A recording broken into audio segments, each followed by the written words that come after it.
మందిరానికి వచ్చి పోయే వాళ్ళంతా అయ్యా మాకు ఇది చేసి పెట్టు, అయ్యా మాకు ఇది చేసి పెట్టు అని అందరూ అడుగుతా ఉంటే దావీదు ఉన్నాడు, చూసారా, అయ్యా నేను నీకేం చెయ్యాలి, నేను ఎట్లా నీ పనికి ఉపయోగపడాలి, నేనేమో దేవదారు కర్రతో చేయబడిన ఇంట్లో ఉన్నాను, నీవు డేరాల మధ్యలో ఉన్నావే, నీకు చక్కటి మందిరం కట్టాలి.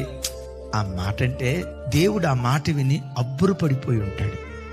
అక్కడ అంటాడు, ఇశ్రాయేలీయులను 40 సంవత్సరాలు అరణ్యంలో నడిపించిన దినం మొదలుకొని న్యాయాధిపతులు పరిపాలన చేసిన కాలం వరకు, సౌలు కాలం వరకు నేను ఎప్పుడైనా ఎవరి యొద్దకైనా వచ్చి నాకు మందిరం కట్టించమని అడిగానా అంటాడు దేవుడు అక్కడ.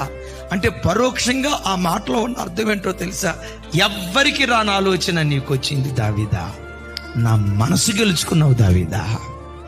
నా ఇల్లు కట్టాలనుకున్నావే, నీ ఇంటిని నేను కడతా.